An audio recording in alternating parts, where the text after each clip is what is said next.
Hello, lawn mowing people. What I'm going to talk about today is how much income can you make with a lawn mowing business. Now, if you like working outdoors and you don't mind the weather, then a lawn mowing business could be an ideal way for you to make some extra income. And people like it because it doesn't cost a lot to start. And with some elbow grease, you can work your way to earning a great living. And you can do something that's really enjoyable, working outdoors. So how much can you really make? Well, the income potential of a lawn mowing business, there's really no set answer on the amount of income you can make, but it'll depend a lot on the things like the size of the lawns that you're mowing, the frequency, and the area that you're covering, and what they're charging for lawn mowing in your area. Now, I can't answer everybody, but I'll give a few ballpark figures that work around where I am. So most of the lawn mowing contractors that I know aim for about $60 an hour as a charge out rate. And that would mean that if you worked an 8-hour day, 5 days a week, you'd expect a turnover of just under $2,500 a week. Now, while this is achievable, and I know it's achievable because I've done it, there's normally other factors at play. Now, the other factors that affect your income. So if you're turning over $2,500 a week, then you are going to have to be highly organised and you're going to have to be focused on getting the work done because you've got things like breakdowns, you've got quoting, you've got debt collecting, you've got fueling up, and these are all going to affect your times.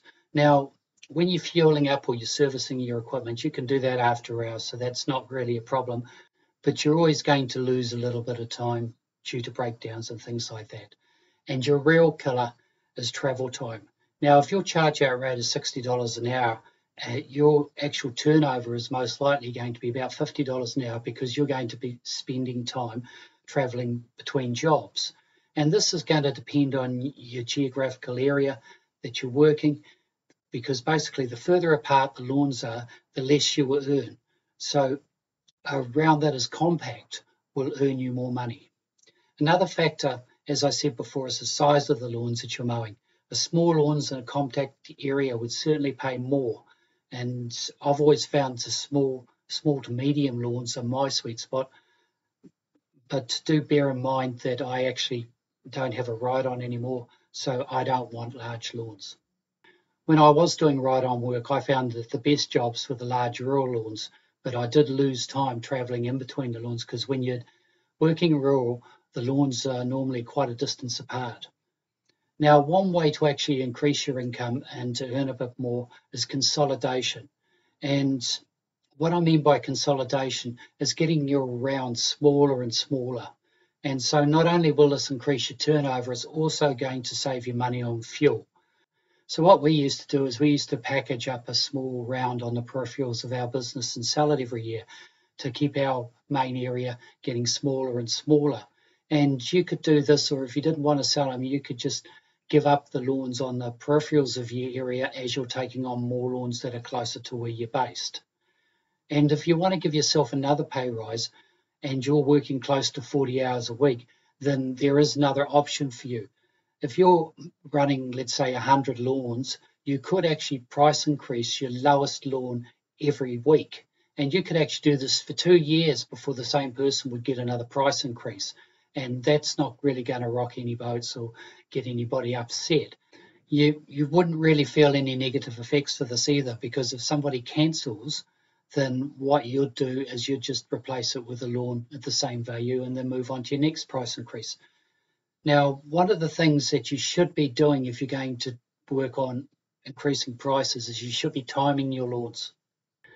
Now, the reason you want to time your lawns is that you want to make sure that you're price increasing your lowest paying lawns. And you need actual figures to back this up. You can't go off gut feelings, because I've worked with people and they've said to me, this lawn's not any good. This lawn here is a really good lawn. And then when I do the figures, I actually can find that it's the opposite way around. So don't go on your emotions or your feelings about a lawn. Go on the actual figures. And what we do is we actually take the lowest paying lawn every week and price increase that. And that way your income just grows and grows every year over year. And it's a good way of building your business if you don't want to expand and put other vehicles on the road, but you want to be paid well.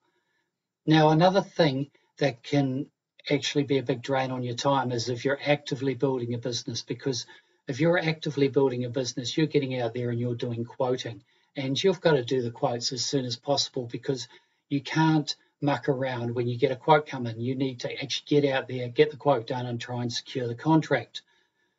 And they go pretty quick. Just the other day, I came home from work, I was in the shower, the phone rang, and by the time I'd got out of the shower and rang them back, the job had gone. And that really does happen that quickly sometimes.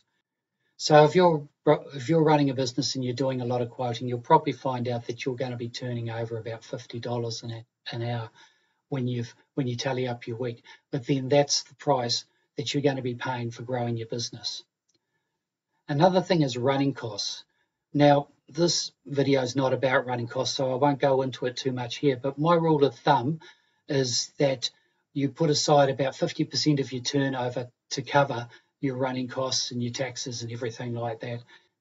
And that way, if you run your business well and you manage to keep your costs under 50%, or even if you manage to keep them under 40% and you've got that 10% left over, you can pay yourself as a bonus at the end of the year because you've saved that money. So as you can see, with a lawn mowing business, there is a potential to make really good money. And the key to this is do your research, charge a competitive price, provide a quality service, and that'll keep the customers coming back. And with a little bit of effort, you can be raking in the money in no time at all.